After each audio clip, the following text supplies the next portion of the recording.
আমার সৃষ্টিকর্তা আমার সব।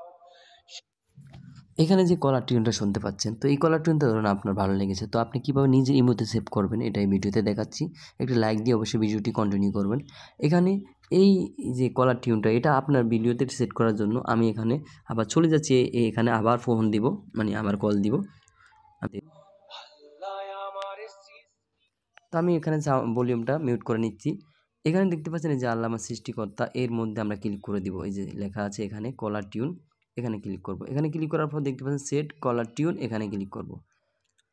সেট কলার টিউন ক্লিক করার পর এখানে দেখতে পাচ্ছেন সেই কলার টিউনটাই আপনাকে নিয়ে যাবে। হ্যাঁ, তো এখানে এই যে আল্লাহ আমার সৃষ্টিকর্তা এটার মধ্যে ক্লিক করব। দেখতে পাচ্ছেন এখানে এই যে একটি ছোট অ্যালসো সেট এস মাই রিংটোন, যদি রিংটোন হিসাবে চান এবং কলার টিউন হিসাবে চান, দুটা হিসাবে চান, মানে এইটা আপনার ইমোতে কীভাবে সেট করবেন এখন সেটাই দেখাচ্ছি।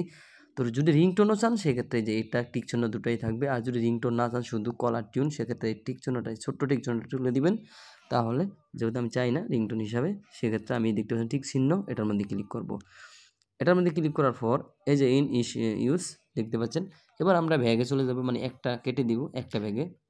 এই যে দেখতে পাচ্ছেন এরকম আসবে, তারপর শেয়ারে ক্লিক করবো। এই যে শেয়ারে ক্লিক করলাম, দেখতে পাচ্ছেন কলার টিউন সেট সাকসেসফুল, মানে আমারটাও কিন্তু কলার টিউনটা সেট হয়ে গেছে। এইভাবে মূলত অন্যের মিউজিক বা অন্যের কলার টিউন পছন্দ হলে নিজের ইচ্ছা মতো নিজের ইমোতে সেট করতে পারেন।